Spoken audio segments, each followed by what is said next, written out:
Social media influencer और law student Sharmishtha Panoli की गिरफ्तारी के बाद सबकी निगाहें कोलकाता हाई कोर्ट पर टिकी हुई हैं। लेकिन अब शर्मिष्ठा पनोली केस को लेकर कोलकाता हाई कोर्ट में जो सुनवाई हुई है उसमें शर्मिष्ठा पनोली को कोई राहत फिलहाल नहीं मिली है। और इसी के साथ शर्मिष्ठा पनोली केस को लेकर जो कोलकाता हाई कोर्ट ने चौंकाने वाली बातें कही हैं वो जाहिर तौर पर सुर्खियां बटोर रही है। दरअसल हाई कोर्ट ने शर्मिष्ठा को जमानत देने से इनकार करते हुए ये कहा है कि आसमान नहीं गिरेगा, हम 5 जून को सुनवाई करेंगे, यानी 2 दिन बाद सुनवाई करेंगे, आसमान नहीं गिर जाएगा। इस तरह की टिप्पणियां हाई कोर्ट की तरफ से की गई है, जिसके बाद लोगों का गुस्सा कोलकाता हाई कोर्ट के खिलाफ फूट पड़ा है। सवाल उठने लगे हैं कि क्या कोर्ट कानूनी कार्रवाई में भेदभाव कर रही है। पनोली की तरफ से पेश हुए वकील ने उनके खिलाफ एफआईआर को रद्द करने की मांग की, लेकिन कोर्ट ने कहा कि हमारे देश के एक वर्ग की भावनाओं को ठेस पहुंची है। हमारे यहाँ बोलने की आजादी है, लेकिन इसका मतलब ये नहीं है कि आप दूसरों की भावनाओं को आहत करो। हमारा देश विविधताओं से भरा हुआ है। ये तमाम बातें कोर्ट की तरफ से कही गई हैं। यानी एक तरफ शर्मिष्ठा पनोली को कोई राहत नहीं, अब 5 जून को कोलकाता हाई कोर्ट में सुनवाई होगी। और इस बीच लगातार अब सोशल मीडिया पर कोलकाता हाई कोर्ट की इन टिप्पणियों को लेकर अलग बहस छिड़ गई है, क्योंकि 2 धड़ों में लोग बटे हुए हैं। एक तबका वो है जो शर्मिष्ठा पनोली की रिहाई की मांग कर रहा है, उन्हें जल्द से जल्द रिहा किया जाए, जल्द से जल्द वो जेल से बाहर आए, ये मांग लगातार की जा रही है। तो एक तबका वो है जो शर्मिष्ठा पर एक्शन की मांग कर रहा है। लेकिन इन सब के बीच दिल्ली बार काउंसिल ने शर्मिष्ठा की रिहाई की मांग की है। दरअसल दिल्ली बार काउंसिल ने शर्मिष्ठा पनोली की तत्काल रिहाई की मांग की। काउंसिल के चेयरमैन सूर्य प्रकाश खत्री की ओर से एक प्रेस रिलीज जारी की गई और कहा गया कि कुछ लोगों के वीडियो से आहत होने के बाद शर्मिष्ठा ने तुरंत वीडियो को डिलीट कर दिया था और माफी भी मांगी थी। इसके बावजूद उन्हें गिरफ्तार कर लिया गया। शर्मिष्ठा एक लॉ स्टूडेंट भी है। ये तमाम बातें उनकी तरफ से इस प्रेस रिलीज में लिखी गई हैं। लेकिन एक तरफ जैसा कि मैंने कहा कि चाहे वो बार काउंसिल ऑफ दिल्ली हो, चाहे बार काउंसिल ऑफ इंडिया हो, उनके जो लोग हैं वो लगातार शर्मिष्ठा पनोली का समर्थन कर रहे हैं और रिहाई की मांग कर रहे हैं। ये कह रहे हैं कि शर्मिष्ठा ने जो अपशब्दों का इस्तेमाल किया, जो वीडियो बनाई, उसे न सिर्फ डिलीट कर दी बल्कि माफी भी मांग ली। तो क्या माफी काफी नहीं है? ये सवाल सोशल मीडिया पर उठ रहे हैं। लेकिन वहीं पर अगर मैं कोर्ट की पूरी कार्यवाही की बात करूं तो पनोली की तरफ से हाई कोर्ट में सीनियर एडवोकेट डीपी सिंह पेश हुए थे। वहीं स्टेट का पक्ष रखने के लिए सीनियर एडवोकेट कल्याण बंदोपाध्याय आए थे। और कोलकाता पुलिस ने दरअसल जानकारी के मुताबिक शुक्रवार की रात जो है वो हरियाणा के गुरुग्राम से शर्मिष्ठा पनोली को सांप्रदायिक टिप्पणियों वाला एक वीडियो अपलोड करने के आरोप में गिरफ्तार किया था। और वीडियो में कहा गया था कि बॉलीवुड कलाकार ऑपरेशन सिंदूर पर चुप क्यों हैं, इसको लेकर सवाल उठाए गए थे। जिसके बाद कोलकाता की एक कोर्ट में पनोली को पेश किया गया, जहां से 13 जून तक उसे न्यायिक हिरासत में भेज दिया गया था।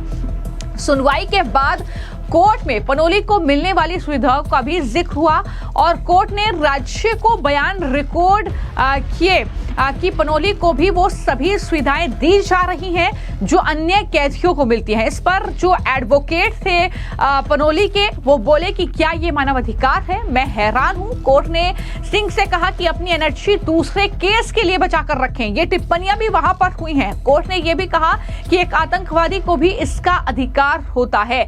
ये तमाम बातें जो है कोर्ट में इस पूरी सुनवाई के दौरान चली है। और सिंह ने यह भी कहा कि शिकायत में कोई भी अपराध का जिक्र ही नहीं किया गया है। यानी ये पनोली के वकील हैं जिन्होंने अपनी राय कोर्ट में रखी है, दलीलें रखी हैं और कहा कि एफआईआर में कुछ नहीं है। साथ ही सिंह ने एफआईआर रद्द किए जाने, गिरफ्तारी को गैर कानूनी घोषित किए जाने और जमानत की मांग की।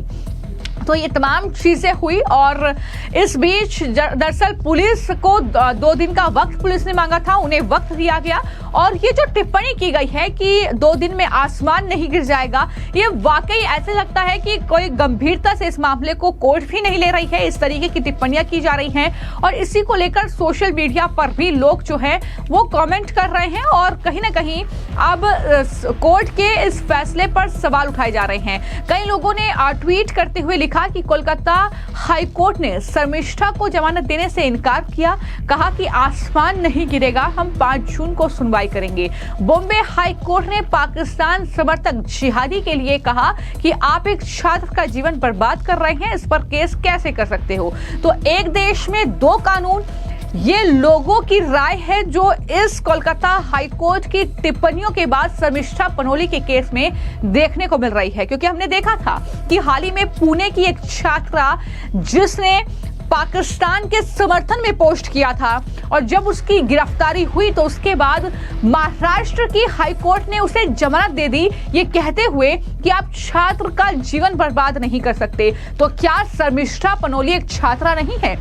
क्या वो एक युवा लड़की नहीं है? ये तमाम बातें जो है लोगों के जरिए लिखी जा रही हैं और वहीं पर इस तरीके की प्रतिक्रियाएं खूब जो है सोशल मीडिया पर देखने को मिल रही हैं, जहां पर यह लिखा जा रहा है कि एक मासूम के करियर को तबाह करने की ये कोशिशें कौन से लोकतंत्र का प्रतीक हैं। इस तरीके से भी लोग सवाल कर रहे हैं। यानी जो बातें कोर्ट की तरफ से कही गई हैं, कोलकाता हाई कोर्ट ने शर्मिष्ठा पनोली को जमानत नहीं दी, 5 जून के लिए सुनवाई टाल दी और जो टिप्पणी की, कहा कि कोई आसमान नहीं टूट पड़ेगा। 5 जून तक का समय जो है पुलिस ने केस डायरी का हवाला देकर मांगा था, जिसे जज साहब ने मान भी लिया और उसके बाद 5 जून को अब सुनवाई इस मामले में होगी।